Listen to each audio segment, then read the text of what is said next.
Muy buenos días, que Dios te bendiga. Gracias por estar conectado una vez más a este servicio en vivo desde el avivamiento de la calle Broadway, desde River Arena, desde la costa oeste de los Estados Unidos. Aquí estamos transmitiendo y voy a transmitirte lo que creo Dios me dijo que te diga, como cada domingo, gracias a los que se conectaron desde muy temprano. Primero, como digo, cada domingo en nuestra página web, en nuestro sitio web oficial, www.river-church.org. Ese es nuestro sitio oficial. Ahí están todas las maneras para comunicarte con nosotros, la manera de ser parte de este río que no se detiene.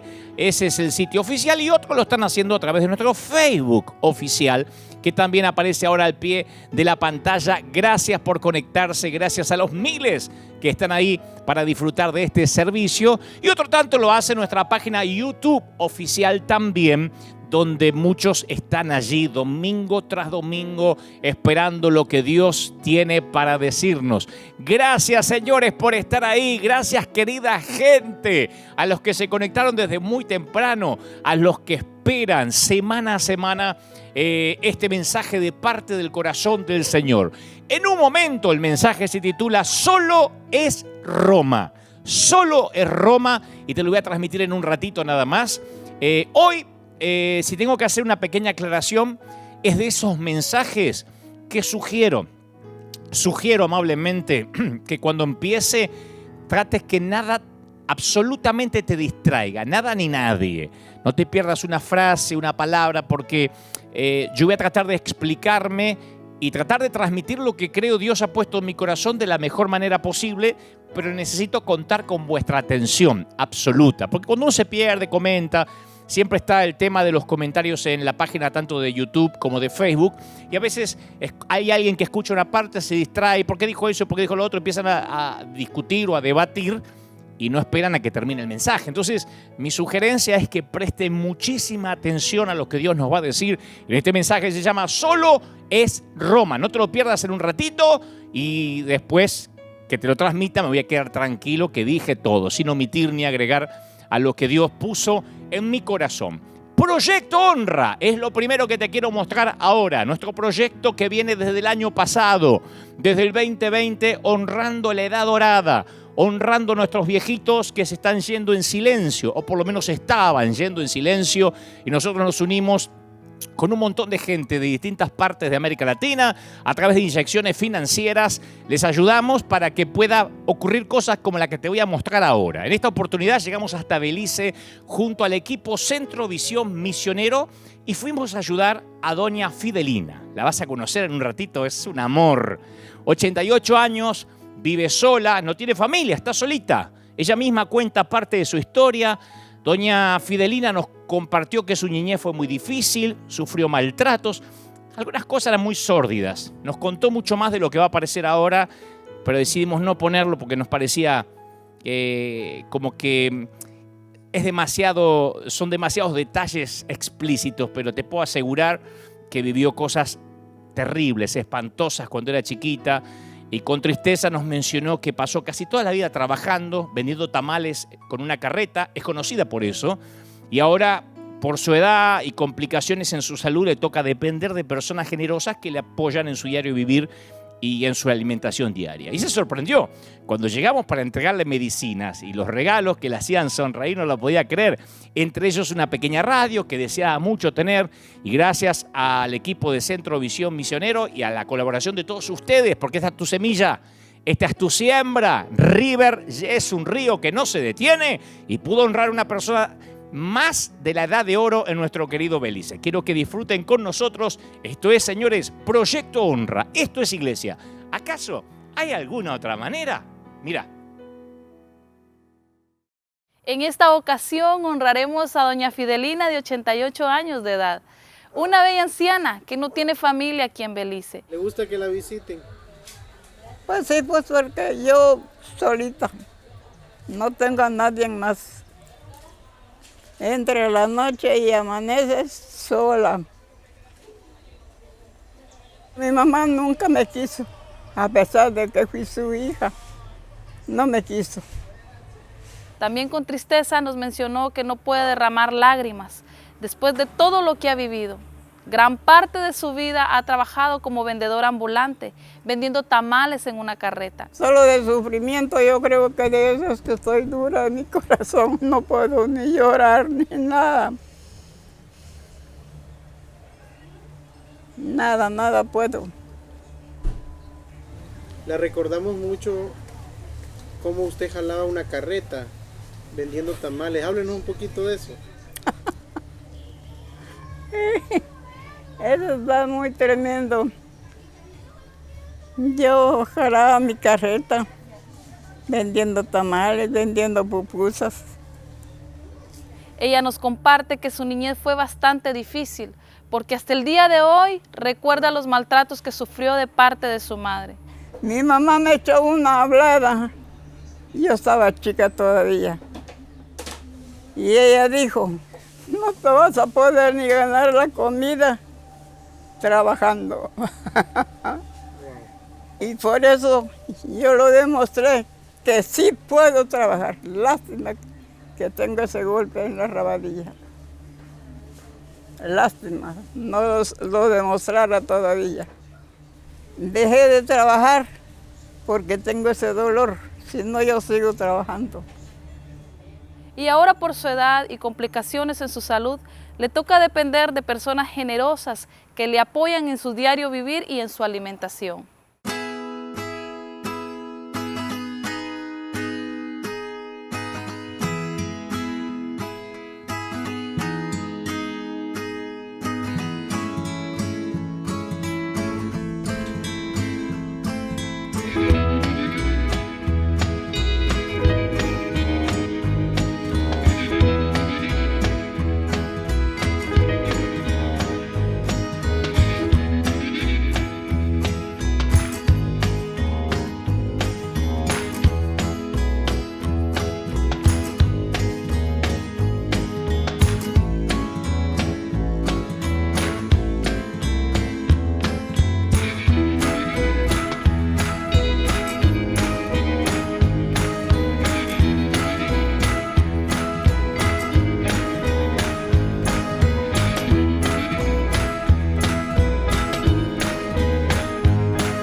Ella se sintió muy sorprendida cuando llegamos y nos permitió remodelar completamente su humilde hogar, llevarle medicinas y llenarla de muchos regalos que la hicieron sonreír, aunque el que más le hizo sonreír fue un pequeño radio que ella tanto anhelaba.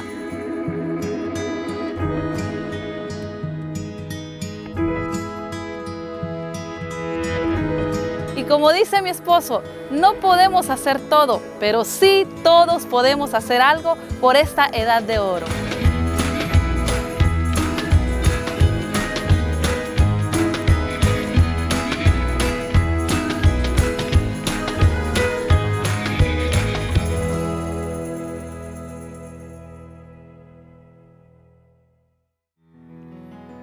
Maravilloso cómo se conmovió, porque doña Fidelina decía un montón de cosas que ahora no salieron en el audio, pero estaba sorprendida, fascinada. Y como decimos cada fin de semana, ojalá que esto sirva como un modelo, como una muestra, para inspirar a mucha gente a que incluso sin dinero puedan honrar a esta edad dorada.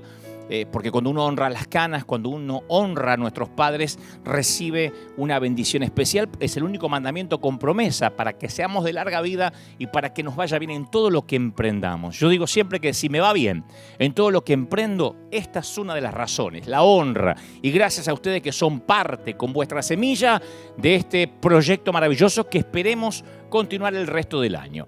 Cuando este año comenzó, dicho sea de paso, comenzamos con Misión Graneros. Y Misión Graneros tiene que ver con llevar alimentación, llevar sustento al resto del mundo. Dios nos habló que River iba a transformarse en el granero del mundo. De manera simbólica, creo que toda la iglesia, independientemente de la denominación de donde estemos, puede operar como granero. Puede ser una iglesia que abastezca a los que tienen hambre en esta pandemia, en esto que está dejando la pandemia. Y nosotros llegamos a Costa Rica. Enviamos inyección financiera, enviamos dinero junto con este proyecto que titulamos Misión Graneros, insisto, y llegamos a Costa Rica, a la provincia de Guanacaste, visitamos el Cantón La Cruz.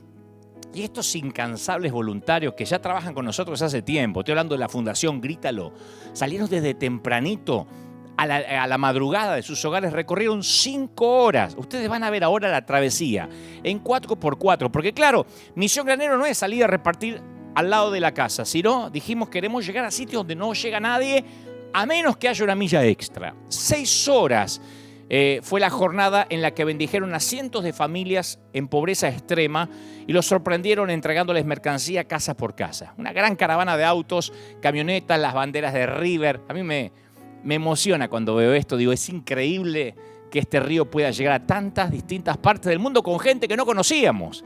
Y muchas personas en el camino saludaban, hasta me escribieron, dice, me crucé con la caravana de River el otro día, me escribió gente de Costa Rica. Y la verdad que es gratificante ver cómo mucha gente se identifica con esto maravilloso. Quiero que disfruten Misión Graneros en Costa Rica, a uno de los sitios más acaso más pobres de ese país, y allí llegó este equipo de voluntarios que sabe que el hambre no espera y que esto, señores, es iglesia. Miren.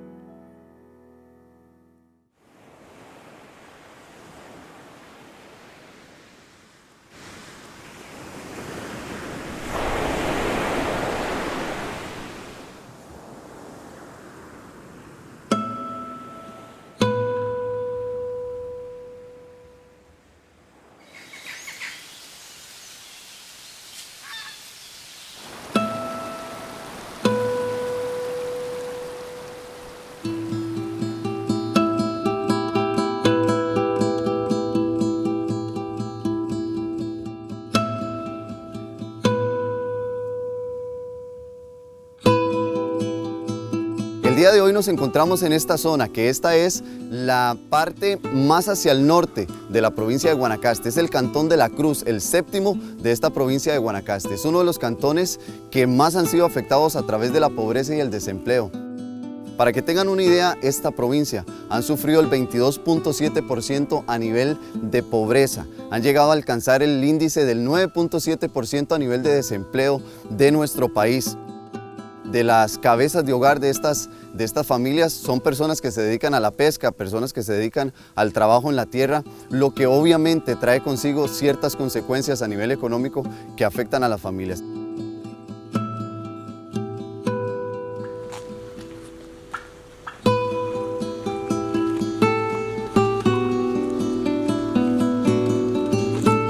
La provincia de Guanacaste ha llegado a alcanzar el 50% del turismo internacional que entra a nuestro país. Es una de las provincias que más le da recursos económicos al país, pero a pesar de eso, es una de las provincias con más problemas de desempleo y de pobreza.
Y una vez más, recorriendo cientos de kilómetros, recorrimos la mitad de nuestro país, llegamos hasta la frontera norte, la cual colinda con Nicaragua, y hemos venido a compartir con cientos de familias que han estado viviendo en una pobreza extrema.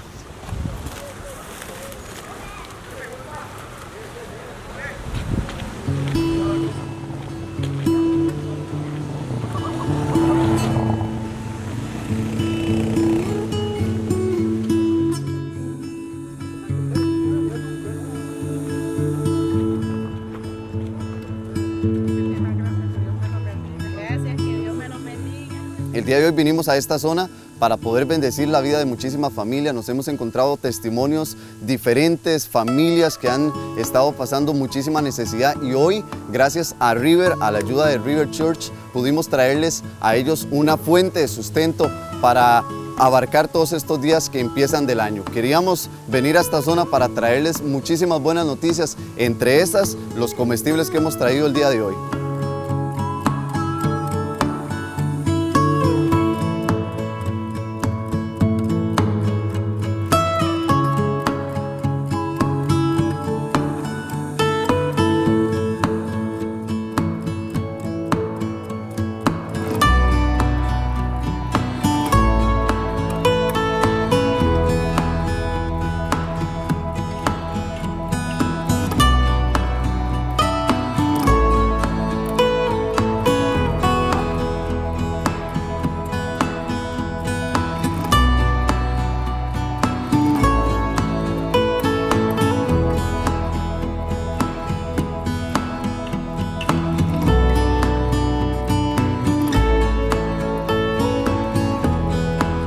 En medio de tanta situación que estaba sucediendo, todo lo que ha provocado la pandemia, y además que ya venían viviendo en condición vulnerable, hemos logrado visitar sus casas, el campito donde ellos pueden vivir, donde están tratando de subsistir, y nosotros hemos sido esos ángeles que han estado esperando que toquen su puerta.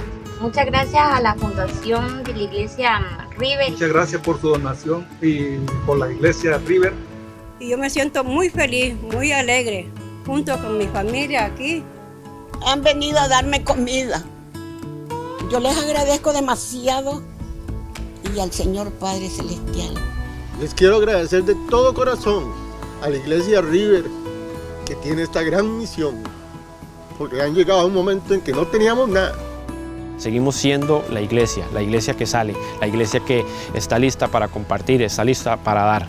Muchas familias el día de hoy acá en la Cruz de Guanacaste están agradecidas por todo el trabajo que se ha realizado desde River Church. Estamos listos para seguir llevando el amor de Jesús de esta forma, como tiene que ser.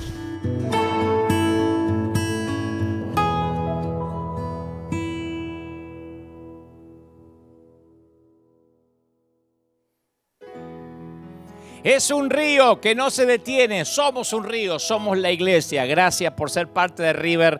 Emociona ver estas camisetas, como le decimos en Argentina, estas remeras.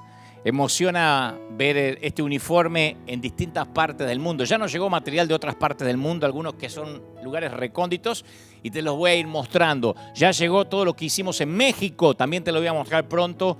Increíble, Misión Graneros. Y vos podés formar parte. Tú puedes formar parte desde cualquier parte del mundo, simplemente escribiéndonos, enviando tus semillas, siendo parte de esto maravilloso que Dios está haciendo. Apenas termine, como digo cada domingo, el mensaje del día de hoy, que se llama Solo es Roma, voy a estar en CNN Radio AM950 hablando con Pilar Sordo, esta querida psicóloga, escritora, autora chilena, que reside en Temuco. Vamos a hablar de todo. Vamos a charlar acerca de la pandemia, acerca de cómo se vive en familia, cómo se atraviesa estas cuarentenas, lo que va quedando de toda esta crisis. Voy a hablar con Pilar Sordo, que ustedes la deben haber escuchado o la habrán visto en YouTube más de una vez. Es comiquísima, realmente es una mente brillante. En un ratito voy a charlar con ella y ustedes pueden descargarse la aplicación CNN Radio Argentina o escucharnos online cnnradio.com.ar. Ahora nos metemos en la adoración, porque estoy expectante por transmitirte Solo es Roma, el mensaje del día de hoy. pero quiero que nos metamos en la adoración de hoy, porque el mensaje estoy seguro que va a ser esos parteaguas. Vos dirás, bueno, siempre decís lo mismo. Sí, cada mensaje es especial, la palabra de Dios está viva. Alguna vez hablamos algo, pero sobrevolamos lo que hoy te voy a contar de parte del Señor. Y mientras que Él me dictaba el mensaje, mientras que escribía algunos apuntes, yo sentía que es lo que necesitamos escuchar, principalmente cuando hay tanto desconcierto, cuando estamos preguntándonos qué va a pasar, no solo con América, con Europa, con todo este vuelco que el mundo está dando y este declive moral. Pienso que hoy más que nunca tenemos que escuchar lo que Dios nos va a transmitir. Llama a papá, llama a mamá, llama a quien no se dio cuenta que estamos transmitiendo. Ya, llega, solo es Roma. Antes, Jerusalén. Ese lugar, pero en el cielo, donde vamos a cantar, donde vamos a adorar, donde vamos a disfrutar de una paz que no se va a ir nunca, donde no habrá dioses. No más tierra sobre el ataúd, señores. No más cremaciones, no más luto, no más lágrimas. Imagínate el tiempo en que estaremos con el Señor en la nueva Jerusalén. Disfruten de este tema que yo me encanta, lo adoro. Me encanta cantarlo y hoy tenemos en exclusiva esta canción. Tras esta canción, lo que Dios me dijo que te diga. Vamos.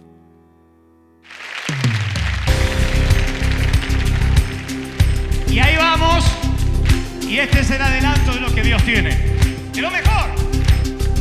Este es el año de los cielos abiertos, de la nueva Jerusalén, de lo que Dios nos va a dar. ¡Bendito eres! John saw a city that could not be hidden. John saw the city, oh yes he did. John caught a glimpse of the golden throne. Tell me all about it. Go right on around the throne. He saw a crystal sea. There's got to be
En la cultura universal hay frases que damos por ciertas, pero en realidad en el camino a la fama de esas mismas frases se tergiversó su forma original o la manera en que fueron dichas. Por ejemplo, Humphrey Bogart nunca dijo "tócala de nuevo, Sam", en la clásica película Casablanca. Sin embargo, mucha gente afirma que sí lo dijo y no aparece en la película. O como cuando cierta gente, a veces para darse de culta, menciona, como dijo el Quijote, "ladran Sancho, señal que cabalgamos". Pero en realidad esa frase nunca aparece en la obra de Cervantes. Cada vez que alguien me lo menciona, yo me doy cuenta que jamás leyó el Quijote, porque en ningún lugar del texto original aparece esa popular frase, "ladran Sancho, señal que cabalgamos", ¿no? Y hay una frase similar que confieso que no me animé a usarla para titular este mensaje. Al principio sí, después cambié, porque temí que alguien lo tomara como un insulto personal. Pero sí la uso como un recordatorio privado, un recordatorio personal, y esta frase sí es verdadera. Resulta que a principios de los 90, George Bush, padre, buscaba su reelección y tenía niveles de aprobación superiores al 80%, pero la economía en Estados Unidos atravesaba una etapa de recesión. Entonces, James Carville, estratega de la campaña de Bill Clinton en 1992, aprovechó esa recesión en favor de Clinton y acuñó una frase que se utiliza mucho en el ámbito político, en la arena política, hasta el día de hoy. Carville colgó un cartel en las oficinas del por entonces todavía gobernador de Arkansas, Clinton, y el cartel colgado en el búnker de Clinton tenía 3 frases que pretendían resumir el espíritu del discurso que el candidato tenía que mantener como eje de su campaña. La más famosa, la más popular, era la frase del medio. La primera decía, "cambio versus más de lo mismo", que era una de las cosas que él tenía que puntualizar en su campaña. La última rezaba, "no te olvides del sistema de salud". Y la del medio es la que se hizo muy famosa. Le puso, "es la economía, estúpido". Y la frase desde entonces fue popularizada cada vez que alguien quiere enfatizar la importancia de un asunto para el logro de un objetivo. Y yo hago esta introducción porque en una libreta muy privada me escribí a mí mismo algo que yo solo me permito decir y que no puedo darme el lujo de olvidarme. Yo me escribí, "es otro reino, estúpido". Me lo escribí a mí mismo, claro. Es una frase que me dirijo a mí mismo y no pretendo meterte en la misma bolsa.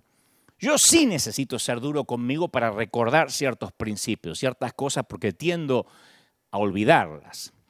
Y me repito esa frase fuerte una y otra vez cuando tengo la tendencia de inconscientemente mezclar el reino natural con el reino sobrenatural. La mezcla es básicamente de lo que se compone el sincretismo. El sincretismo cultural es cuando la cultura del mundo, en este caso, se entreteje sutilmente con la cultura del reino. Y eso es muy peligroso, ¿no?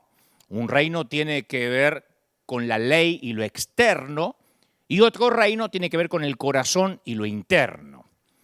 Martin Luther King decía que un gobierno puede impedir que los blancos linchen a los negros, pero ningún gobierno puede obligar a una persona blanca a amar a una persona negra. Son dos cosas diferentes. Para eso se exige una transformación del corazón. Y Jesús mismo le dio muy poca importancia al reino terrenal, a la política secular. Y dejó, de hecho, una enigmática norma que algunos estuvieron años en tratar de dilucidar qué quiso decir. Denle al César lo que es del César y a Dios lo que es de Dios. Pero claro, uno escudriña las Escrituras y ve que a su vez el apóstol Pablo utilizó plenamente sus privilegios como ciudadano romano, ¿no? Se enfrentó a la cultura con el nuevo mensaje de Jesús, al mismo tiempo que tenía respeto por las autoridades políticas.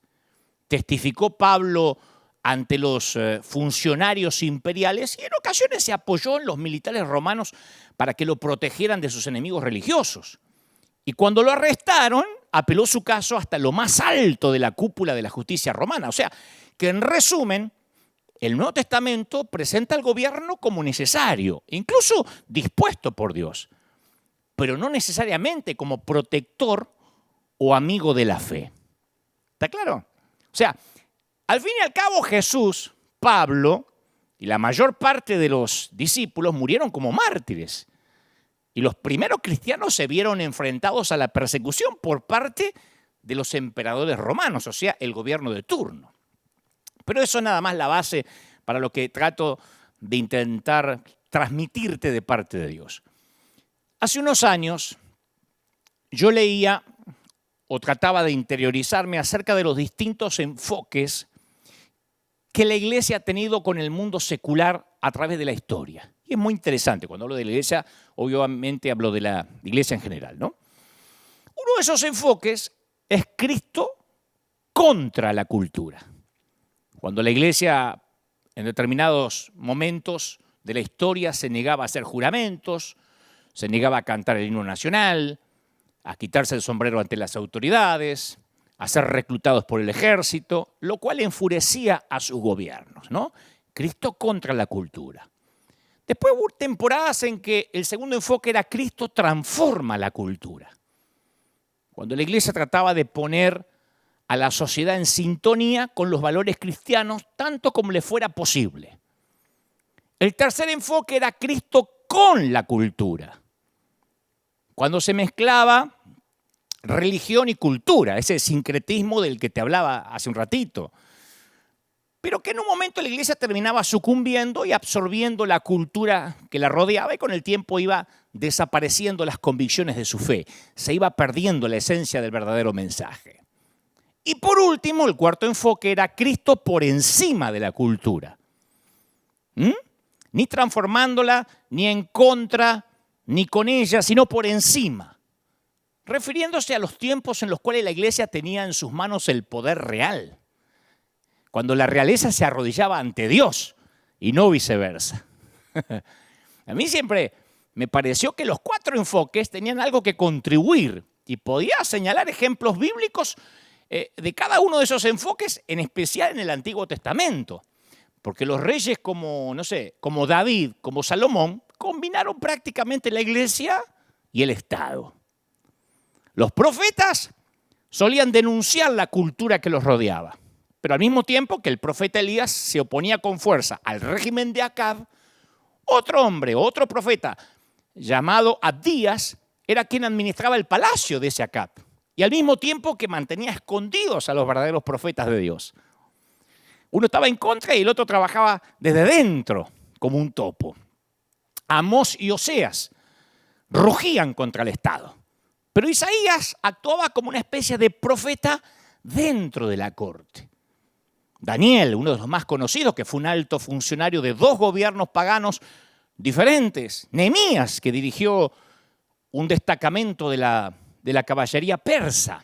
Entonces, la pregunta que me hago, y además esta es la primera tarea para pensar juntos, y acá me voy metiendo de lleno a lo que Dios me dijo que te diga, ¿será que existe una manera de relacionarnos como cristianos con la política y la cultura, especialmente en una democracia en la que tenemos derecho a expresarnos, ¿no? ¿Nos deberíamos retirar a una contracultura y dedicar nuestras energías al reino de Dios? ¿O deberíamos trabajar activamente para transformar esta sociedad? Esa es mi pregunta, pero honesta, para arrancar este mensaje. Y si escogemos transformar a la sociedad, otra pregunta. Vamos a suponer que decimos, no podemos pasar por la vida sin intentar transformar los gobiernos, la sociedad. Bueno, ¿podemos hacerlo de una manera que no asfixie nuestro mensaje de amor y de gracia? ¿Podemos defender valores morales, nuestros valores éticos, sin insultar o denigrar a los de la vereda opuesta? En resumen, como dijo un famoso predicador de hace muchos años, ¿será que podemos seguir el camino de la cruz sentados en el asiento de Pilato? Vamos por parte. El que tiene oídos, que oiga. Porque a mí me fascina esto, porque digo, claro, la palabra de Dios es como que nos desafía a meternos de lleno, ver todos los ejemplos que hay y hacernos preguntas que en estos tiempos tan especiales, en este 2021 tan álgido que acaba de comenzar, es necesario que nos las hagamos. En primer lugar, es probable que los millennials, mucha de la generación nueva, desconozca que esto de mezclar iglesia y política es un fenómeno relativamente reciente. Yo no me acuerdo durante mi niñez, yo en las iglesias que crecí ni siquiera se mencionaba algo de política, ni se mencionaba algo de nuestros púlpitos. A lo sumo era muy abuelo de pájaro, se decía, vamos a orar por nuestro presidente, punto, y rapidito, porque no sea que algunos creyentes vayan a pensar que nos politizamos, ¿no? Eso era independiente si estábamos bajo gobiernos militares, como nos pasó en Argentina por un buen tiempo, gobiernos de facto o gobiernos democráticos. Pero éramos mayormente, ahora que lo pienso, éramos mayormente Cristo contra la cultura. Yo nací en una iglesia, Cristo contra la cultura. Fue casi, se me ocurre a mí, para casi poquito, por lo menos en Argentina, casi poquito después del año 2000, que la grieta se metió de lleno en nuestras congregaciones. Pero de niño recuerdo que como iglesia estábamos muy distantes de lo que pasaba en los gobiernos de turno. Y yo solía escuchar, a lo sumo, estoy hablando de niño y de adolescente, yo escuchaba lleno de temor, de fascinación, cómo nos predicaban que la batalla del Armagedón ya era inminente. Aprendí que los 10 miembros del mercado común europeo, los 10 integrantes, daban por cumplida ya la profecía acerca de la bestia con los 10 cuernos. Y te daban la referencia, que la bestia con los 10 cuernos era el mercado común europeo con sus 10 integrantes. Que en poquito tiempo nos iban a sellar la frente con la marca de la bestia, íbamos a quedar inscritos en una gran computadora. Esto cuando no existían las laptops, ni los celulares, ni los microchips. Decían que era una gran computadora que ocupaba 1 o 2 manzanas enteras en alguna parte de Bruselas. Yo me acuerdo que la guerra nuclear iba a estallar. Yo me crié escuchando mensajes sábados por la noche que el planeta se iba a tambalear de un momento a otro y que Jesús iba a regresar mucho antes del 2000, que no íbamos a resistir llegar al año 2000. Y claro, fui creciendo. Con el tiempo, el mercado común, que ahora es la Unión Europea, amplió el número de miembros y dejó de tener 10 cuernos. Rusia se debilitó. Y los probables anticristos fueron cambiando. Yo hablé de esto hace unos mensajes atrás, en un mensaje titulado La Grieta. La cosa es que esto viene al caso porque yo crecí atemorizado y a la vez desesperadamente esperanzado en irme con el Señor de un momento a otro. No hace mucho, durante la Guerra del Golfo, a Saddam Hussein se le veía como el anticristo. Lo que pasa es que no resistimos el archivo, pero hasta en canales de YouTube aparecen mensajes que alguien de un VHS los digitalizó y un montón de predicadores decían Saddam Hussein va a desencadenar el apocalipsis. Y luego fue cambiando el candidato de Bin Laden a George Soros, de Juan Pablo II a Bill Gates, de Obama a Chávez. Y en todos esos diferentes momentos o temporadas de la iglesia y de la humanidad, los cristianos pasamos por ciclos de temores, después de esperanza, de desencanto, pero el fin no llegaba.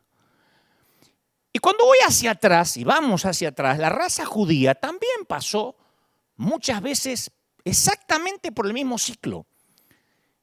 Tal vez nunca en forma más intensa que en el siglo I de nuestra era.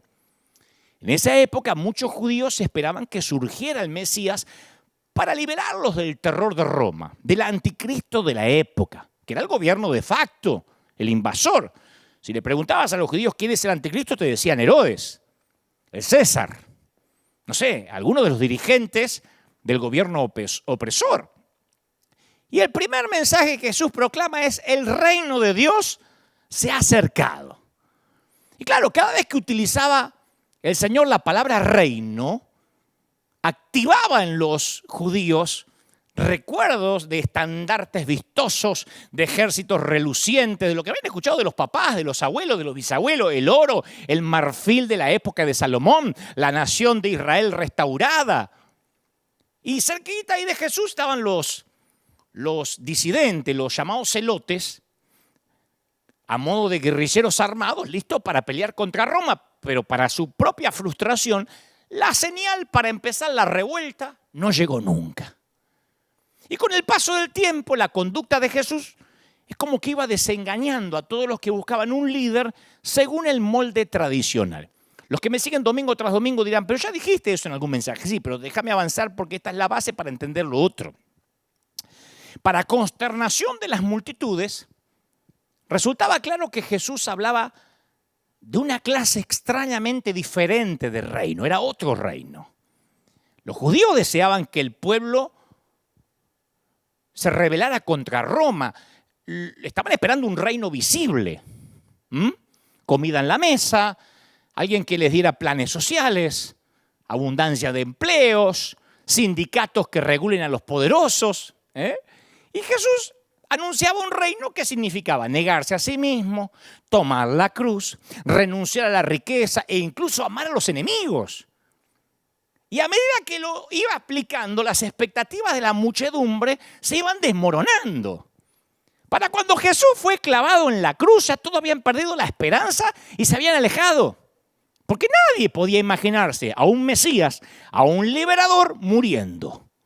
Entonces la palabra reino significaba una cosa para Jesús y otra cosa totalmente diferente para la multitud. Jesús fue rechazado en gran parte porque no satisfizo la imagen nacional de cómo tenía o cómo debía ser un Mesías. ¿Me explico? ¿Qué quiso decir Jesús con el reino de Dios? El reino de Dios se ha acercado. Bueno, Jesús dijo que el reino de Dios es como el sembrador que sale a sembrar. Él usó, entre todas las metáforas o las parábolas, esta.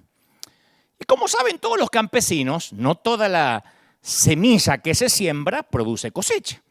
El Señor lo explicó, algunas semillas caen en terreno pedregoso, otras se las comen los pájaros, otras se las comen los insectos, otras quedan sofocadas por la maleza. Y todo esto le parece natural al campesino, pero no le hace sentido al constructor tradicional de reinos. ¿Me explico? ¿Acaso los reyes no están capacitados según su poder para juzgar, para imponer su voluntad sobre el pueblo, para mostrar fortaleza en rechazar a los enemigos? Y Jesús indicaba, por ejemplo, con la parábola o la metáfora del sembrador, que el reino de los cielos, el reino de Dios, es humilde, es discreto, coexiste con el mal. Mensaje que sin duda no agradó a las intenciones patrióticas judías de rebelarse. Él dijo, una semilla va a crecer, otra no va a crecer, otra se va a perder. No era lo que ellos querían. Ellos querían un tipo que se imponga. Y el reino de Dios, dice el Señor, o decía el Señor, les dijo el Señor, es tan chiquitito, tan pequeño, que la gente se burla de él y piensa que no va a tener éxito. Pero en contra de toda probabilidad, ese reino crece y se difunde por todo el mundo. Y da sombra a los enfermos, a los pobres, a los encarcelados, a los no amados, a la gente rota. Porque el reino de Dios opera así, como una semilla de mostaza. El sacrificio, negarse a sí mismo, tomar la cruz se convierte en una inversión sabia para pertenecer a este reino maravilloso. Claro. Y cuando vamos repasando las parábolas del reino, en mi caso te voy a hablar, no quiero generalizar, yo caigo en la cuenta de cuán lejos está mi comprensión de esas imágenes domésticas. Yo tengo la tendencia a imaginar la misma clase de reino que los judíos esperaban, un reino visible, un reino poderoso. Entonces es obvio que necesito volver a escuchar la descripción que Jesús hace del reino de Dios para no frustrarme con los presidentes que tenemos, los gobiernos actuales, en todas las regiones, en Estados Unidos, en Europa, en todos lados, porque hoy a donde miremos no tenemos muchos modelos para imitar, ¿o no? Entonces, ante los poderes gubernamentales y opresores, cuando yo voy a ver qué hizo Jesús, veo que mostró un desprecio, una actitud de desprecio llamando, de hecho, a Herodes esa zorra, que es una expresión judía que significa una persona insignificante, niña. Está en Lucas 13:32, para los que no sabían. Para los que ven a Jesús con ojos nuevos, dicen, ¿el Señor dijo eso? Sí. Le dijo, te está buscando Herodes, y él dijo, vayan y díganle a esa zorra que hoy y mañana voy a estar expulsando demonios, curando a los enfermos, y que al tercer día ya me voy, ya habré terminado.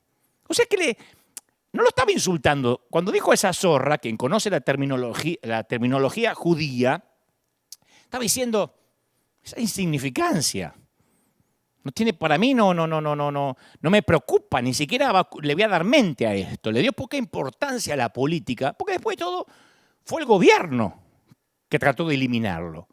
Fue como si el Señor dijera, solo es Roma. Solo es Roma. O sea, para los oprimidos, sus oyentes por excelencia, Jesús ofreció un mensaje de consuelo y alivio. Llamó bienaventurados a los pobres y los perseguidos. Pero nunca incitó a esos oprimidos a que se levantaran en armas y arrojaran las cadenas. Entonces, con palabras que deben haber irritado a los guerrilleros, a los terroristas, a los celotes, mandó a amar a vuestros enemigos. Jesús invocó una clase diferente de poder. Amor, no coacción, amor. Y quienes buscaban en Jesús a su salvador político, se defraudaron. A Jesús, como dije un par de domingos atrás, se le llegó a conocer como amigo de los cobradores de impuestos, grupo que se identificaba claramente con los explotadores extranjeros, no con los explotados. Aunque se censuró y debatió contra el sistema religioso de la época, trató con respeto a un líder como Nicodemo. Aunque habló de los peligros del dinero y de la violencia, mostró amor y compasión hacia el joven rico y hacia el centurión romano. Entonces, que en resumen, Jesús honró la dignidad de las personas, estuviera o no estuviera de acuerdo con ellas. No quería fundar un reino hegemónico sobre la base de la raza o la clase social u otras divisiones de esa índole. Todos, incluso una mestiza con 5 maridos o un ladrón que moría en la cruz, eran bienvenidos a unirse a su reino. Para Jesús la persona era más importante que cualquier categoría, que cualquier etiqueta o cualquier afiliación política. Jesús no preguntaba si era demócrata o republicano, peronista, radical, kirchnerista, de la Arena, de Bukele, no preguntaba. Opresores y oprimidos tenían acceso a su reino. Por eso es que yo me escribí una frase y la leo siempre, porque yo la necesito leer a mí mismo, que dice, es otro reino, estúpido. Me lo estoy diciendo a mí. Cada vez que participo en una causa en la que creo con convicciones claras, me suelo confundir. Porque para mí, yo no estoy hablando de ustedes, o de vos, o de ti, pero para mí me es muy fácil adherirme a una política de polarización. Y sin darme cuenta, en pos de defender mis convicciones nobles, capaz que me encuentro gritándole al enemigo desde un lado de la grieta. Entonces me es difícil recordar que el reino de Dios también me llama a amar a la mujer que acaba de salir de una clínica de abortos. Y me llama a amar al médico que le hizo ese aborto. No aprobar, amar, dije. El Señor me dice que tengo que amar a la persona promiscua y al rico propietario que está explotando la creación de Dios. Vos me estás diciendo, sí, pero tienen que cambiar. Esos son 3 puntos aparte. ¿Los tengo que amar, sí o no? Si no puedo amar a esas personas, entonces me tengo que preguntar si estoy entendiendo en realidad lo que es el Evangelio de Jesús. Vos fíjate que los movimientos políticos, por su propia naturaleza, establecen límites, distinguen, separan, juzgan, segregan. Por el contrario, el amor de Jesús pasa por encima de los límites, trasciende las distinciones, otorga gracia. Independientemente del valor intrínseco de un asunto, o sea, ya sea del grupo en favor de la vida o el grupo que defiende el aborto, los movimientos políticos corren el riesgo de revestirnos de un manto de poder que sofoca el amor. O sea, te lo voy a poner así. Yo de Jesús aprendo que sea cual sea el movimiento activista noble en el cual estoy participando, no debe excluir el amor, o de lo contrario estoy traicionando el reino de los cielos. ¿No? Me meto en una guerra santa en favor de lo que creo, pero dejo de amar en esa guerra. Y ahí es cuando traiciono el reino de los cielos. Es como siempre decimos, si detesto a alguien, si no puedo soportar a alguien porque no tiene mi sana doctrina, aunque yo disfrace ese odio solapado de no comparto, no tengo comunión, es que no me junto con las tinieblas, estoy en contra de Cristo porque tengo un recelo, un odio solapado. El odio visceral eclipsa cualquier falda larga, cualquier mantilla en la cabeza. El odio tapa todo eso. Cuando me siento tentado a ver el reino de Dios como una estructura de poder, me tengo que ir a fijar el relato del juicio en Jerusalén, escena en que reúne dos reinos en las antípodas. O sea, están uno en un lugar y otro en el sitio opuesto.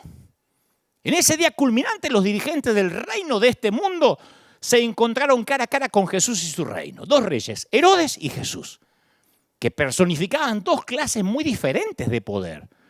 Porque Herodes disponía toda clase de soldados, legiones, para imponer su voluntad. La historia, los libros de historia cuentan cómo utilizó Herodes ese poder. Le robó la esposa al hermano, encerró a quienes disentían, hizo decapitar a Juan el Bautista como diversión en una fiesta. Ahora, Jesús también tenía poder, pero lo utilizó con compasión, alimentando a los hambrientos, sanando a los enfermos. Y a pesar del claro ejemplo de Jesús, yo temo que a veces algunos de sus seguidores no han sabido resistir y han preferido el estilo de Herodes que el de Jesús. Porque el poder de este reino terrenal siempre atrae. Por eso les cuesta tanto soltar los sillones presidenciales a algunos y se enquistan en el poder como dictadores y manejan las urnas para quedarse, en el mejor de los casos. Otros se quedan a través de las Fuerzas Armadas. Entonces la historia muestra que cuando la iglesia utiliza los instrumentos del reino del mundo, se vuelve tan déspota como cualquier otra estructura de poder. El respeto que la iglesia inspira en el mundo disminuye en la misma proporción en que tratamos de obligar por la fuerza a que los demás adopten nuestro punto de vista, piensen como nosotros, ahí nos dejan de respetar. Y el Señor dijo, no, ustedes son ovejas en medio de lobos. No dijo, vayan y háganse respetar a los gritos. No, son una semilla diminuta en el jardín. Levadura en la masa del pan, sal en la carne, sal que permea la sociedad. Entonces yo voy a las metáforas, a las parábolas que Jesús utiliza para describir el reino que vino a instaurar y lo veo como una fuerza oculta. Como yo digo siempre, ese escuadrón de búsqueda en combate contra las filas invasoras, pero un escuadrón que opera desde adentro. Jesús no dijo nada de una iglesia triunfal que comparte el poder con Roma. El reino de Dios funciona como movimiento minoritario en oposición al reino mayoritario de este mundo. ¿Me explico? Y escucha, cuanto más crece esa minoría, a mí me parece que ese reino de Dios va cambiando sutilmente de esencia. Cuando dejamos de ser minoría, algo no está bien conforme a las Escrituras. Cuando yo le pregunto a un inconverso, ¿qué es para vos un cristiano evangélico? La respuesta dice, bueno, alguien que se opone a los derechos de los homosexuales, alguien que se opone al aborto. Y a mí me preocupa esa respuesta porque el evangelio de Jesús nunca fue solo eso, no fue una plataforma política. Ahora, convengamos, yo no soy tonto, convengamos que la democracia nos brinda al cristiano todas las oportunidades para expresar lo que pensamos y sentimos. ¿Está mal expresar lo que uno siente? No, está bien. El punto al que voy es que cuando invertimos tanto en el reino de este mundo, capaz que podemos olvidar nuestra tarea principal de presentarle al mundo una clase diferente de reino, fundado en la gracia y el perdón de Dios. Aprobar leyes que hagan respetar la moral está muy bueno, claro que sí. ¿A quién no le gusta? Si somos gente de bien, ¿cómo no nos va a gustar? Pero no resuelve los problemas humanos, ¿está claro?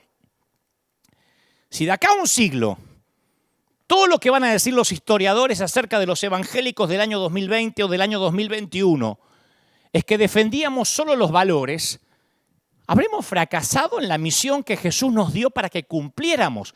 Dar a conocer el amor de Dios por los pecadores y decir, te ama el Señor, así como estás. Y después va a hacer que cambies.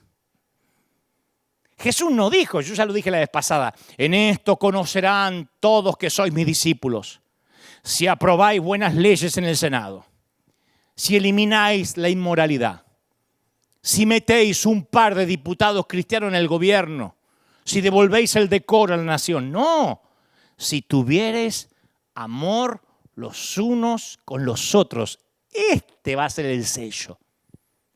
Esa va a ser la distinción. Esos son cristianos porque aman y se aman.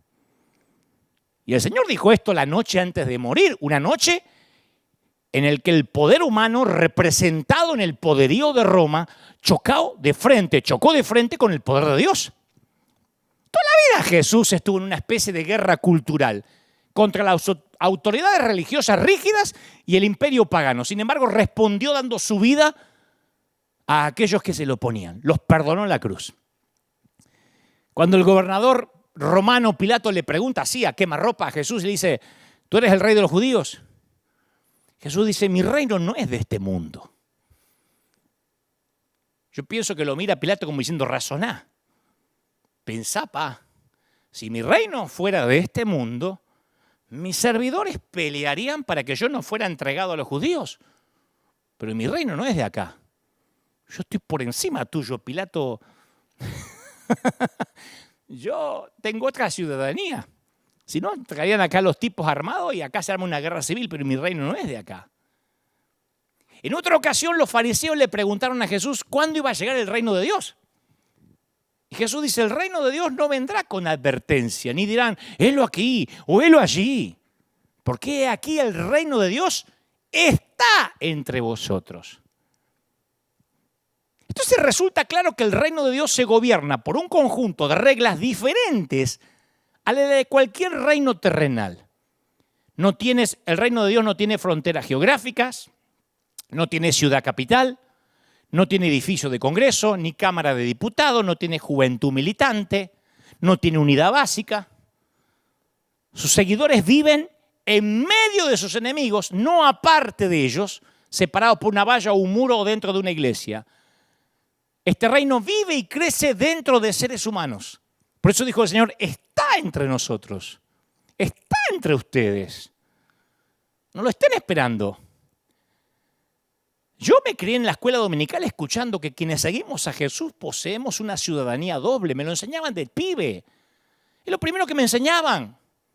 Cantamos, no puede el mundo ser mi hogar, no puede el mundo ser mi hogar. ¿Se acuerdan? Yo ya tenía muy claro eso, que vivimos en un reino externo de nacionalidad, en tanto que simultáneamente pertenecemos al reino de Dios. Yo siempre supe que tenía doble ciudadanía, aunque no aparecía en mi pasaporte. Yo siempre supe, de chiquitito me inculcaron, vos sos argentino, pero también perteneces al reino de Dios. Tomá mate. Y en su mandato, da pues al César lo que es del César y a Dios lo que es de Dios. Jesús destacó que iba a haber tensión entre esos reinos. Entre el reino donde nacemos y el reino al que pertenecemos. Para los primeros cristianos, la lealtad al reino de Dios significó un choque con el reino visible del César. Cuando él dijo, da al César lo que es del César y da a Dios lo que es de Dios, no dijo, no van a tener problemas si reparten bien la pelota. No, van a tener problemas y va a haber tensión. ¿Cómo que no? Si son dos reinos. Hemos visto en nuestro tiempo demostraciones vívidas de choques de reinos. En países comunistas como Albania, ¿qué más? La Unión Soviética en su momento, China. El gobierno obligó a la iglesia cristiana a pasar a la clandestinidad, de modo que se volvió invisible literalmente la iglesia. Hubo grandes oleadas de persecución durante las décadas de los años 60, 70. Yo me acuerdo misioneros que contaban, se multaba a los creyentes chinos, se los encarcelaba, se los torturaba, se prohibieron las actividades religiosas. ¿Cómo haces ahí para darle al César lo que es del César y a Dios lo que es de Dios? Pero a pesar de la opresión del gobierno, se produjo un avivamiento espiritual que a lo mejor fue el mayor avivamiento de la historia de la iglesia. 50 millones de creyentes, por lo menos 50 millones, se adhirieron a un reino invisible, mientras que el reino visible los hacía sufrir. Entonces, la iglesia, a mí me parece que deja de crecer cuando se aproxima demasiado al gobierno. Cuando está lejos, cuando más crece. La historia dice eso, desde la Biblia hasta lo contemporáneo. Cuando en Estados Unidos el Dios pasó a ser el crédito, y fue el Dios crédito, aún en los creyentes de nuestras iglesias, y el sueño americano reemplazó al Señor, es cuando la iglesia se volvió apática. Cuando los miembros preferían faltar al servicio porque les salía un trabajito los domingos para ganar $1 más. Eso lo viví yo aquí, en este país.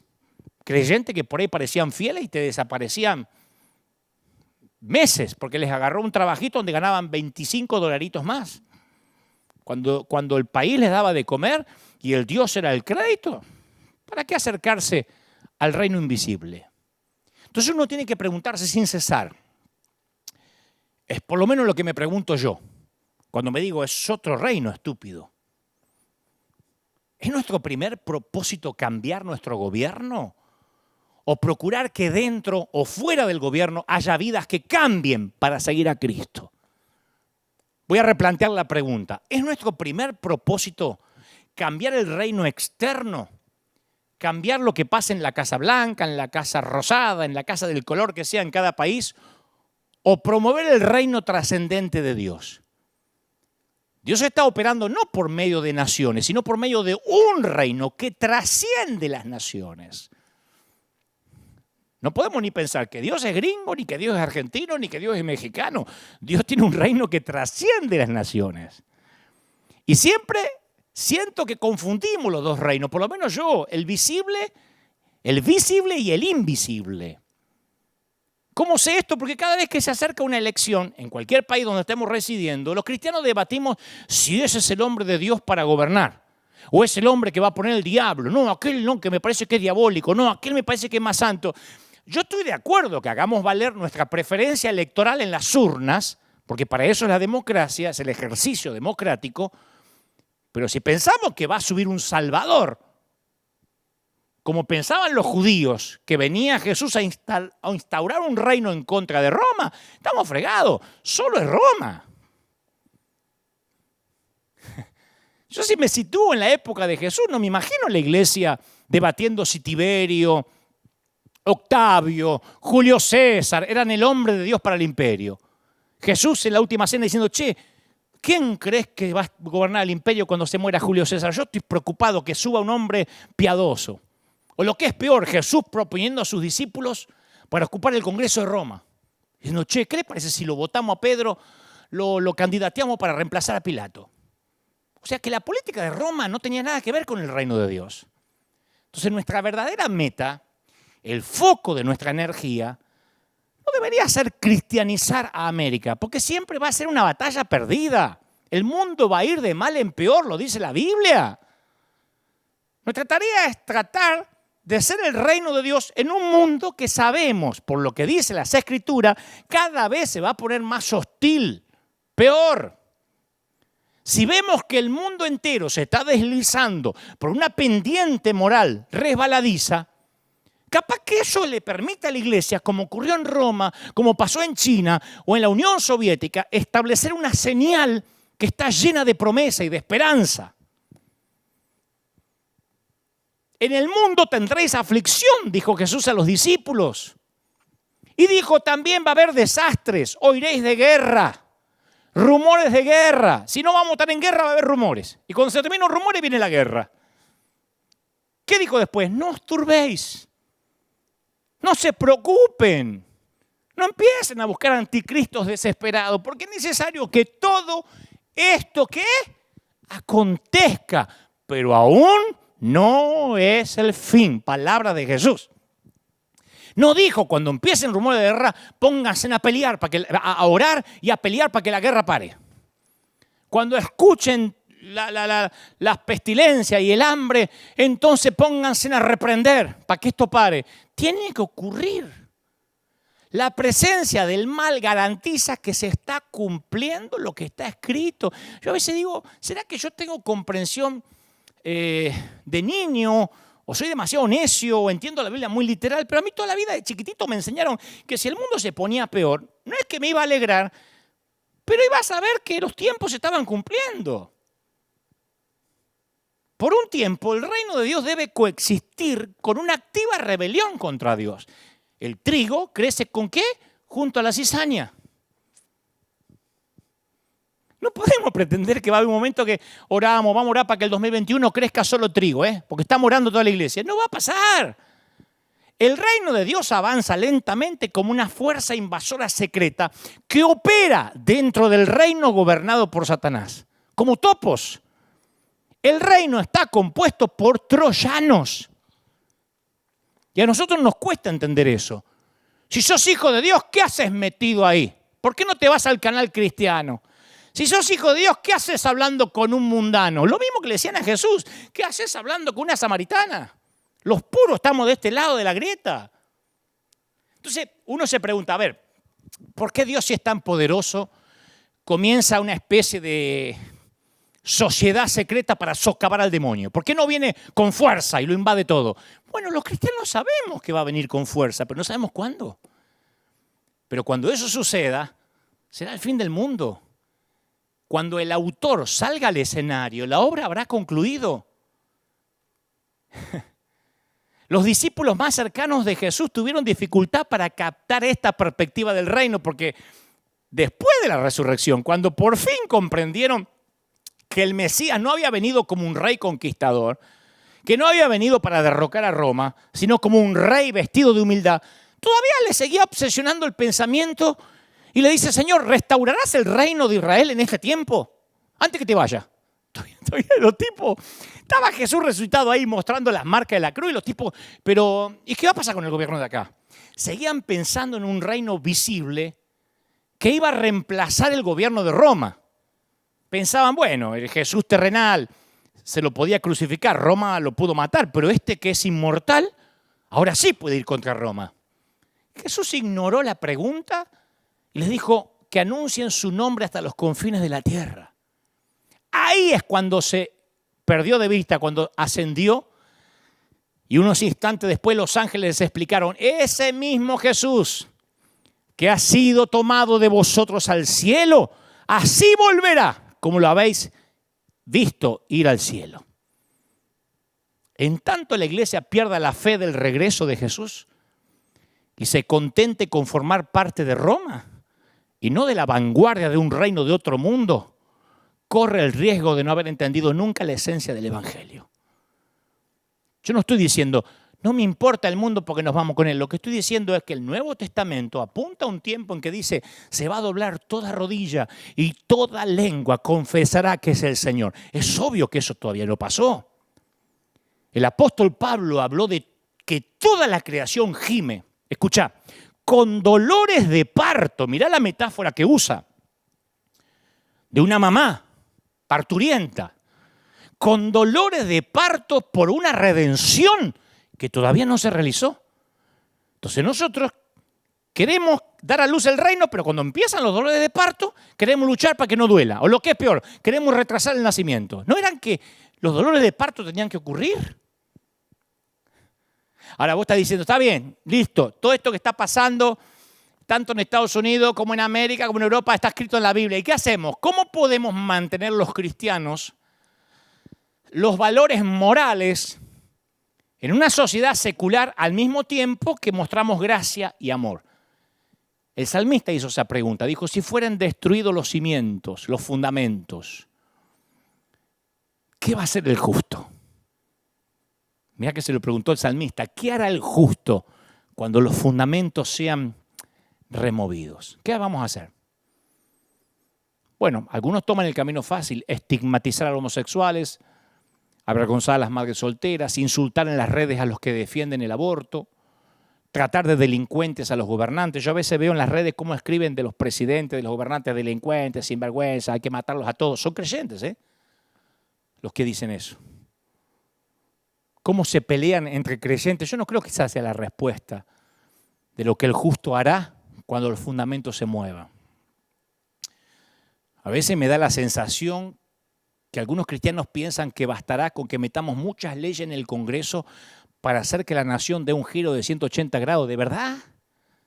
¿De verdad pensamos que para tener un avivamiento espiritual necesitamos una reforma legislativa? Si miramos la historia de la iglesia, ¿no es exactamente al revés?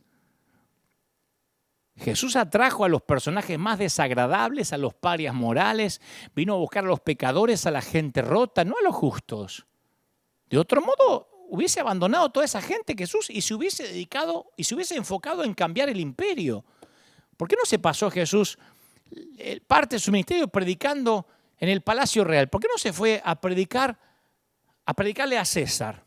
¿Por qué no le predicó a Herodes? ¿Por qué no se fue y dijo, no, vamos a convencerlo a Pilato, porque si cambia todo de arriba, cambia todo para abajo? No, porque cuando lo arrestaron, no fueron los pecadores notorios de Palestina los que lo llevaron a la cruz, los moralistas los que pidieron su muerte.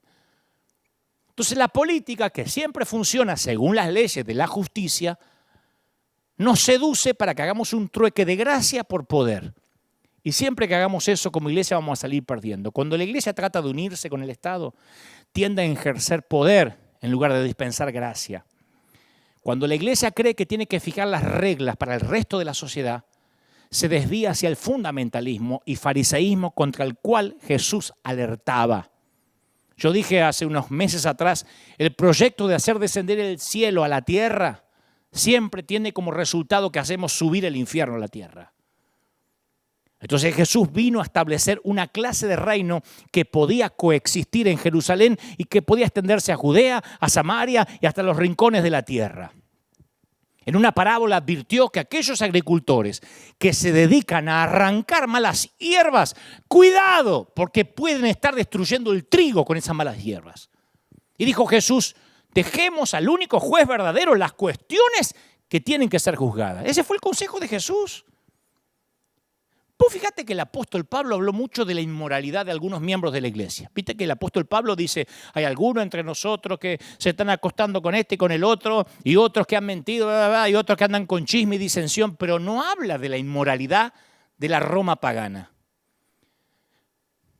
Muy pocas veces Pablo arremetió contra los abusos de Roma. Y mira que había, fue el imperio que más esclavitud tenía, idolatría, orgías. Nadie asesinó tantos bebés como el Imperio Romano. ¿Usted pensás que no ofendían a los cristianos de entonces como en nuestra sociedad en decadencia ofende a los cristianos de hoy? Yo te conté que las mujeres de Roma tenían su bebé y si era hembrita y esperaban un primogénito varón, la abandonaban junto a un camino para que la devoraran los animales salvajes o las aves de rapiña después de nacida. Te conté que romanos como griegos practicaban una vida sexual totalmente fuera de cualquier marco moral. Tenían sexo con hombres con hombres, mujeres con mujeres, y tenían la costumbre de usar muchachos jóvenes como esclavos sexuales, menores de edad. Es decir, que en los tiempos de Jesús y de Pablo, estas dos cuestiones morales se presentaban en formas que hoy en día serían delictivas en cualquier país civilizado de la tierra. Puedo decir, bueno, pero el aborto está en casi todo el planeta. Sí, pero ningún país permite que una persona mate a un bebé que llegó al final del desarrollo y nació. Las mujeres romanas lo dejaban al bebé recién nacido, con el cordón umbilical colgado ahí tirado. Ningún país permite legalmente el sexo con niños. No hay duda de que Jesús y Pablo conocían estas prácticas degradantes.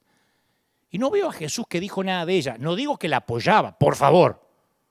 Pero ninguno de los dos se concentró en el reino pagano que los rodeaba, sino en el reino alternativo de Dios. No había capítulos enteros de Pablo de cómo hacerle cambiar la mente a Herodes para que no matara bebés. Por eso yo a veces me hago preguntas acerca de la enorme energía que estamos dedicando estos días a la restauración moral del mundo.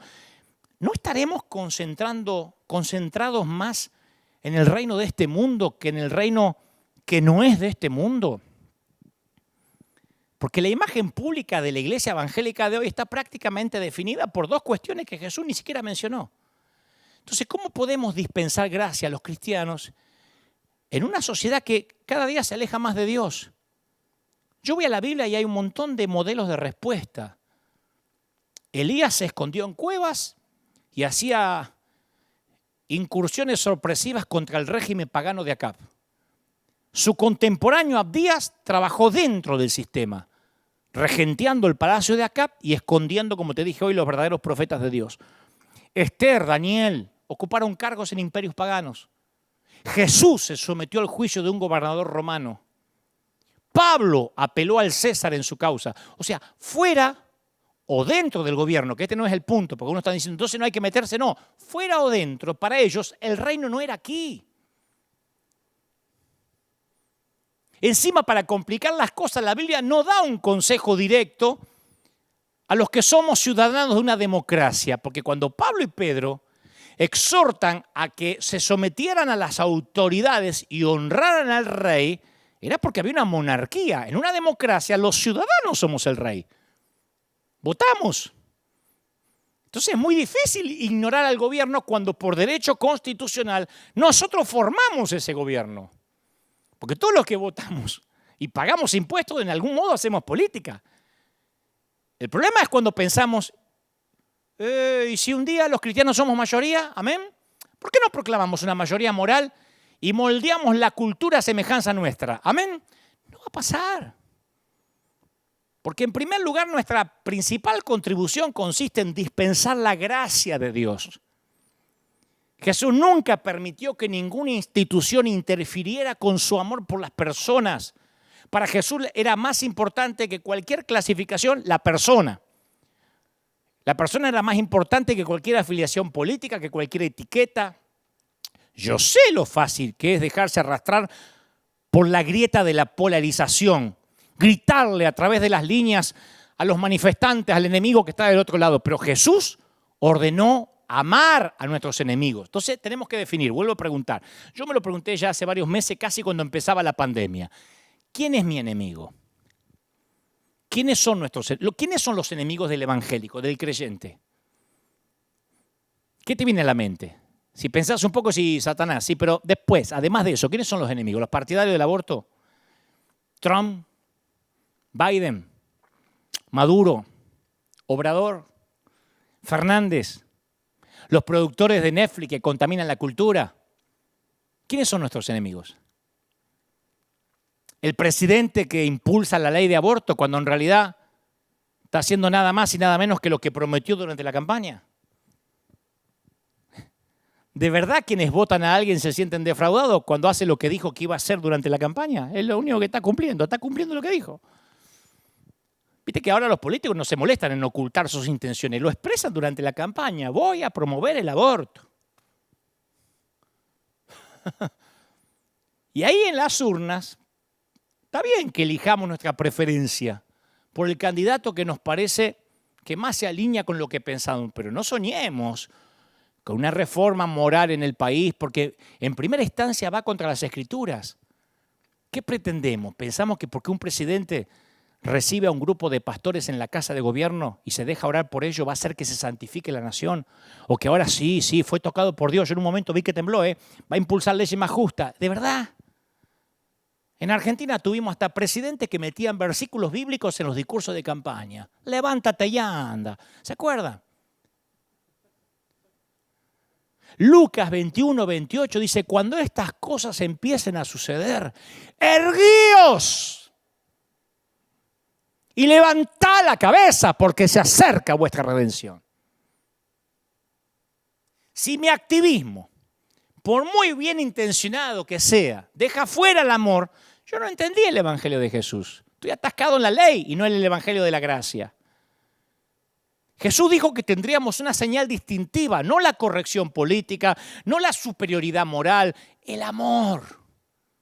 Y Pablo añade en 1 Corintios 13, sin amor, nada de cuanto hagamos, ningún milagro de fe, ni agudeza teológica, ni ardiente sacrificio personal, servirá para algo. Entonces, ¿cómo mostramos el camino en un mundo secular y en un mundo que baja en una pendiente moral cada día? Manifestando el fruto del Espíritu de Dios. ¿Qué cuál es? Amor, gozo, paz, paciencia, benignidad, ¿qué más? Bondad, fe, mansedumbre, templanza, todas cosas que se pueden mostrar con templos cerrados. Las armas de la misericordia son poderosas. Eso es lo que hay que mostrar. Cuando la iglesia se extendió por todo el imperio romano, los seguidores tomaron como lema estas palabras: Cristo es el Señor.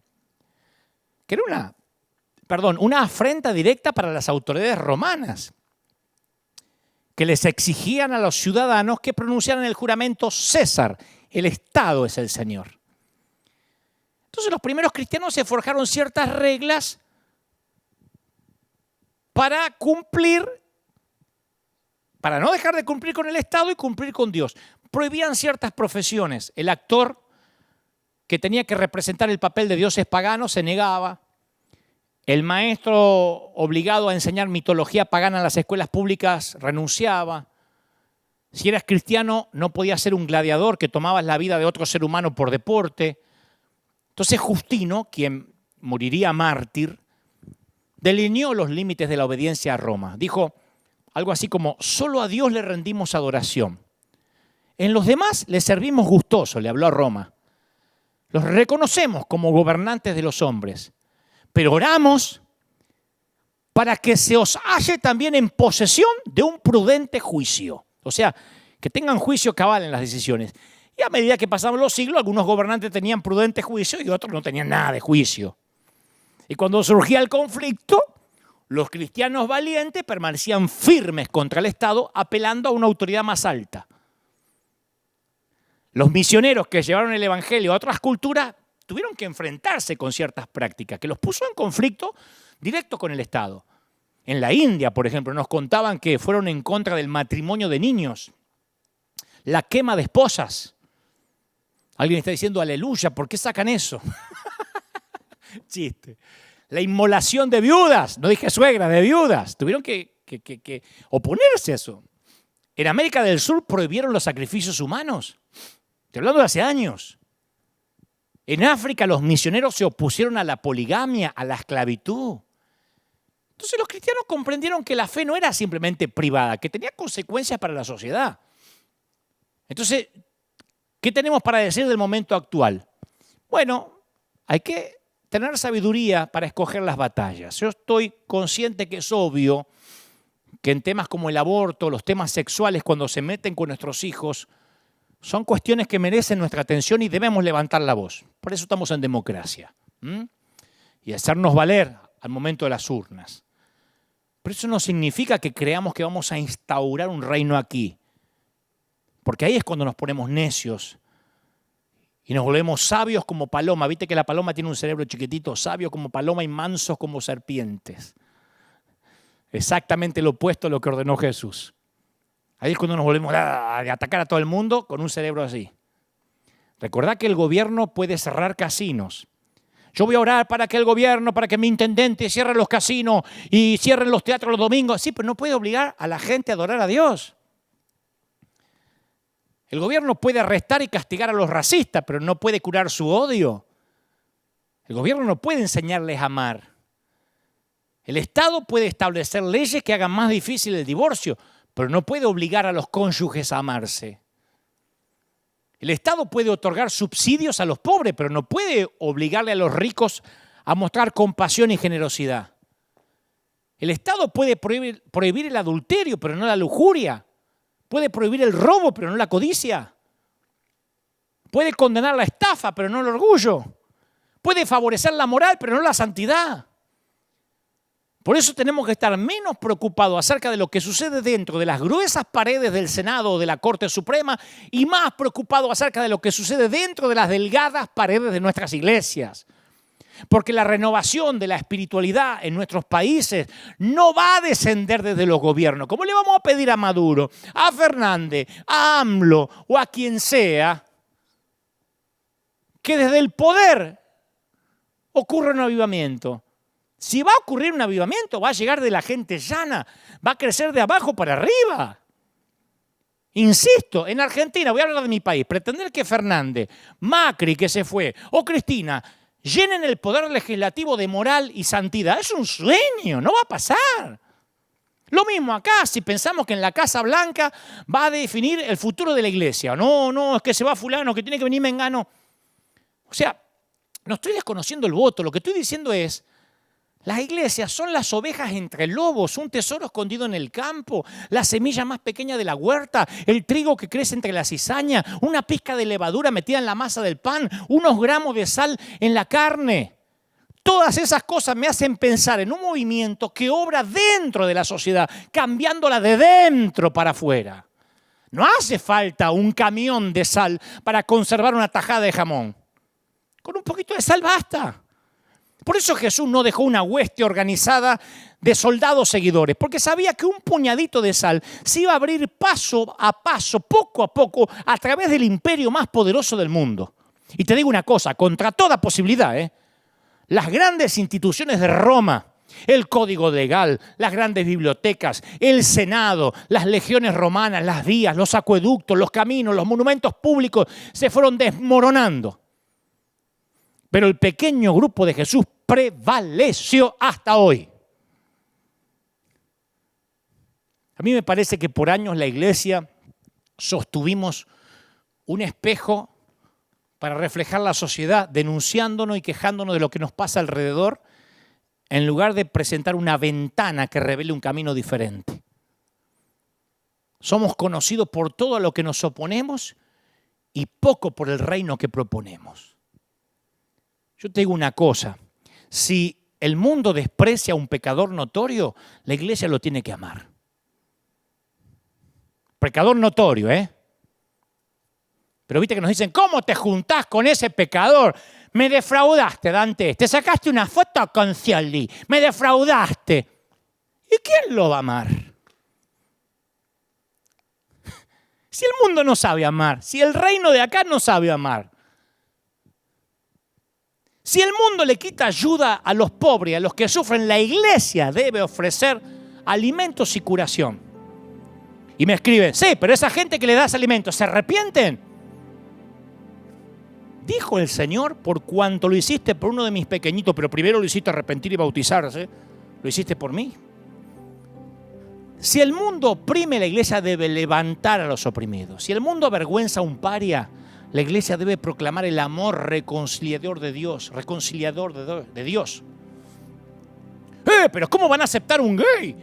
Si el mundo busca la autosatisfacción, la iglesia debe buscar el sacrificio, el servicio. Si el mundo exige venganza, la iglesia tiene que dispensar gracia. Si el mundo se divide en grietas,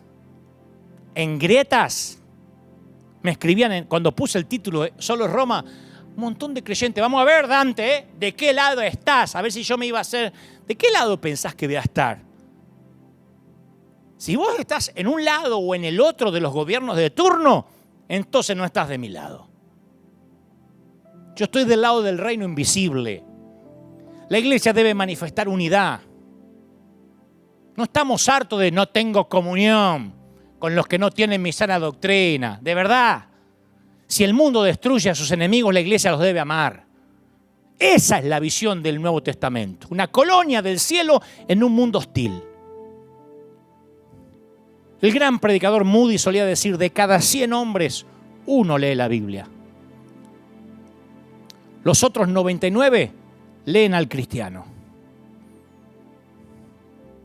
Entonces nosotros recibimos órdenes de un poder más alto que el de Roma. Jesús redujo la señal del cristiano a una sola palabra o a una sola frase. En esto conocerán todos los que sois mis discípulos, que os améis unos a los otros. El acto más subversivo que podemos realizar como iglesia es obedecer este mandamiento, amarnos. ¿Vos te pensás que el país va a cambiar porque vayas a gritar, porque vayas a protestar. Cuando le decís a un miembro, no escuchen a fulano porque no tiene la sana doctrina, si el mundo te va a conocer porque amás, no por cómo te dividís. La razón por la cual la política demostró ser una trampa tan grande para la iglesia es porque es muy raro que el poder conviva con el amor. La gente que está en el poder hace lista de amigos y de enemigos para después recompensar a sus amigos y castigar a los enemigos. Y los cristianos tenemos la orden de amar a los enemigos, incluso. La política traza límites entre las personas, en cambio el amor de Jesús atraviesa esas líneas para dispensar gracia. Ahora, por supuesto que esto no significa que los cristianos no nos podemos involucrar en política. Debemos involucrarnos. Pero significa que al hacerlo, no hay que dejar que las reglas del poder desplacen al mandato de amar. Acordate que la escalera del poder va hacia arriba, la de la gracia va hacia abajo. No codicies. Yo hablé de esto, es una cuestión moral. Y está dentro de la categoría de los 10 mandamientos. Pensá, ¿qué municipalidad, qué gobierno nacional va a hacer cumplir una ley contra la codicia? El orgullo es un pecado, la raíz del pecado. ¿Pero podemos hacer que el orgullo sea ilegal? Jesús resumió toda la ley del Antiguo Testamento a un mandamiento. Ama al Señor con todo tu corazón, con todo tu ser, con toda tu fuerza y con toda tu mente. Escucha, ¿qué autoridad humana puede controlar el cumplimiento de un mandato así?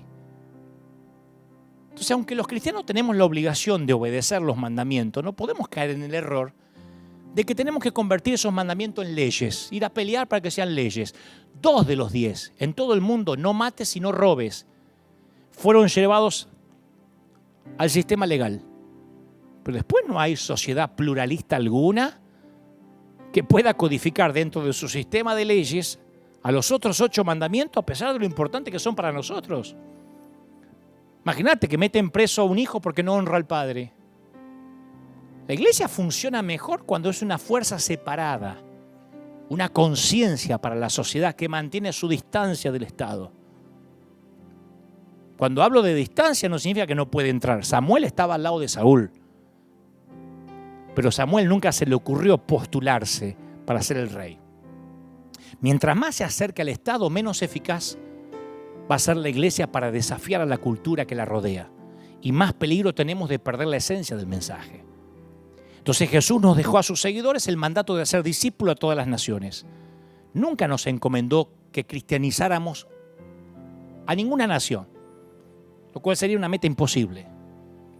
Cuando la iglesia creemos que nuestra meta principal es reformar la cultura general o reformar la política, nos arriesgamos a oscurecer el evangelio de la gracia y convertirnos en agentes de poder. Termino con esto. En 1982, en el punto más álgido de la Guerra Fría, el querido y respetado Bill Graham visitó Rusia y se reunió con los líderes de gobierno y la iglesia. Como no le pusieron impedimento para predicar, fue plena Guerra Fría a visitar Rusia. Y los cristianos conservadores de Estados Unidos, para no decir los fariseos de siempre, lo criticaron durísimo, porque trató a los rusos con respeto y con cortesía. Decían, tenía que haber asumido un papel profético, no los denunció. Tenía que haber hablado del abuso de los derechos humanos, de la libertad religiosa. Uno de los críticos le dijo en un periódico, porque ahí no había redes todavía, pero le dijo en un periódico, Dr. Graham, una carta de lectores, un pastor, Dr. Graham, qué vergüenza. Usted ha hecho retroceder a la iglesia 50 años. Y Graham respondió al día siguiente, me siento profundamente avergonzado. Tiene razón, porque yo me estoy esforzando mucho, pero para hacerla retroceder 2000 años. Para hacer la iglesia original. Así que cuando yo veo el precipicio moral al que se dirigen los Estados Unidos, el resto de los países de América Latina o mi propia Argentina, te confieso que a veces tengo la tentación de querer hacer algo para cambiarlo todo, ¿no? Cuando se promueven leyes que van en contra de nuestras convicciones, me siento tentado de victimizarme y escribir en las redes, qué día triste para mi país. Estoy de luto. Me siento tentado a victimizarme y hacer de cuenta que los creyentes perdimos una batalla como si jugáramos en las mismas ligas que el Estado. Como si yo no estuviera en otro reino. A veces tengo ganas de emprender una cruzada de odio solapado. Hablo de mí, Hablo de mí. Tengo ganas de empezarme a pelear con todos los cristianos que no comparten lo que yo defiendo. Y hacer grupitos de WhatsApp para decirme de todo. Es que soy tan necio que a veces creo que si milito de un lado de la grieta, aunque sea del lado de mis convicciones santas, estoy cumpliendo la gran comisión. Y otras veces soy tan torpe que siento ganas de sentar mi trasero horas frente a una computadora y denunciar a los que no predican la verdad. Porque así también siento que es una manera de servir a Dios. Soy tan tonto que si el gobierno me da un plan social y una asignación económica familiar, lo empiezo a defender y a decir, lo puso Dios.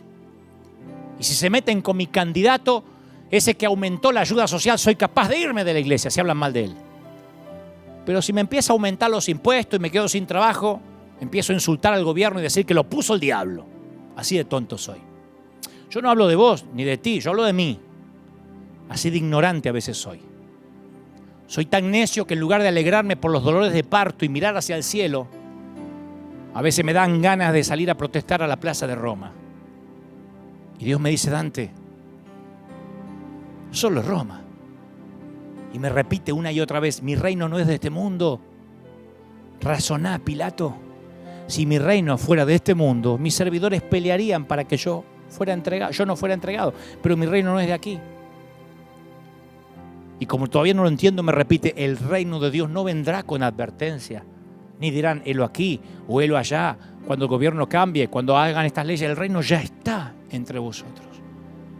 Pero insisto, como en mi caso soy tan duro de entender que me suelo olvidar todo lo que el Señor me dice en las Escrituras, por eso quizá ahora te haga sentido, porque es que te conté al inicio del sermón que en mi libreta de apuntes me escribí a mí mismo, es otro reino, estúpido.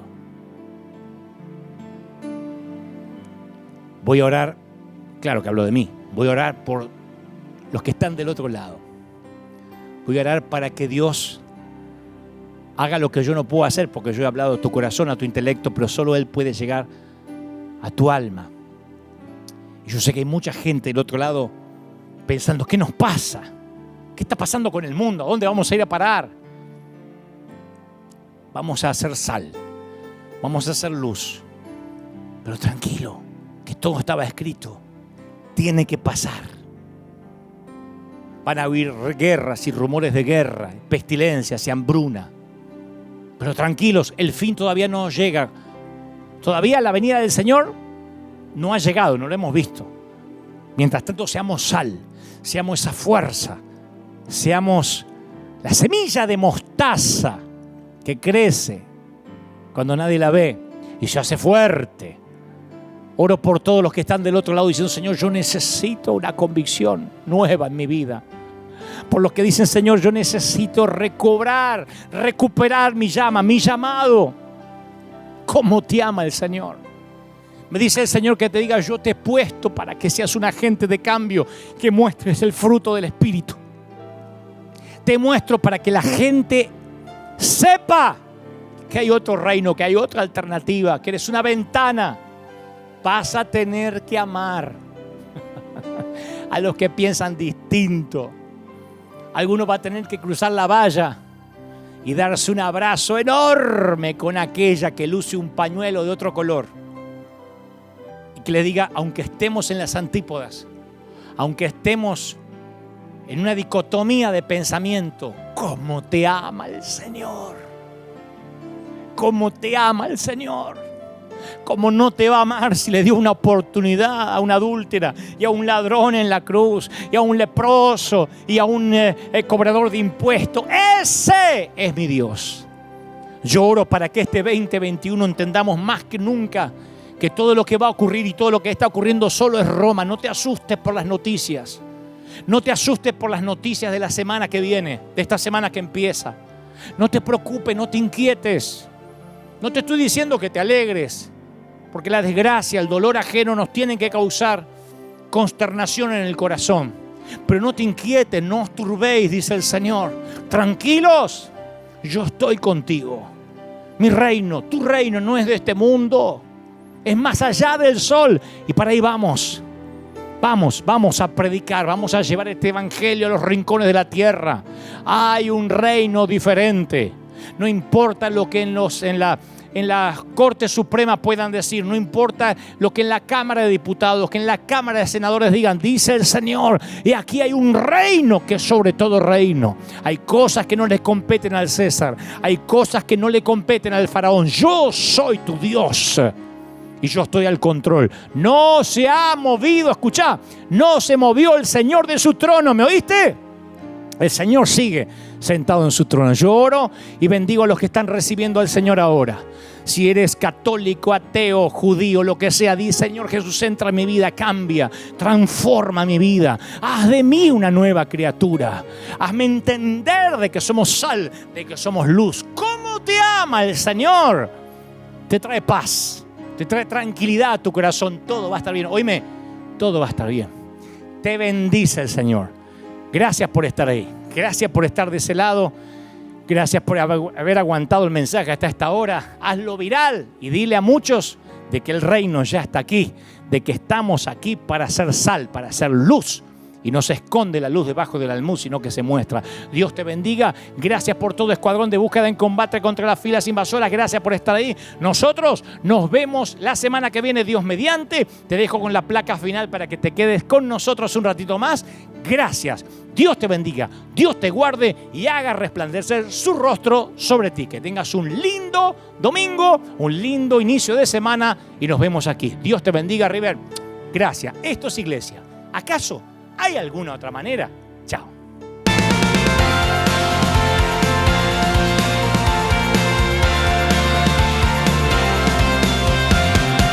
Apareciste una noche de soledad, abandonado y perdido te reconocí. Tu voz diciéndome no temas, yo estoy aquí. El Padre me envió por ti y me curaste las heridas, me sanaste, mi Jesús. Todas mis cargas las dejaste allí en la cruz. Algo tan grande no lo puedo comprender. Oigo tu dulce voz diciéndome una y otra vez: oh, oh, oh, eres bienvenido, eres amado una y otra vez. Oh, oh, oh, bienvenido a River, eres amado.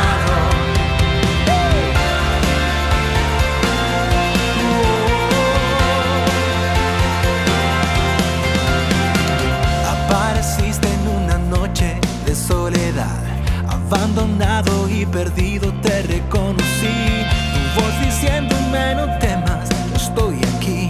El Padre me envió por ti y me curaste las heridas, me sanaste, mi Jesús.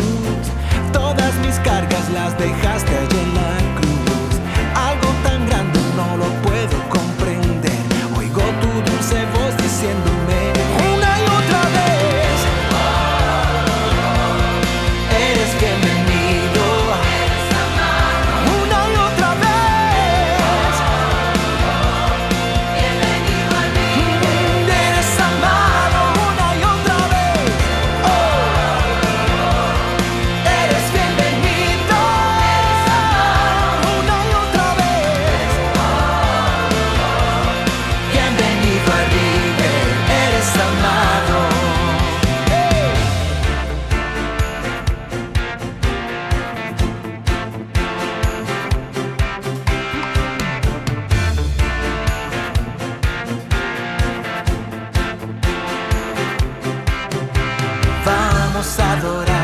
Vamos a adorar, todo el cielo espera.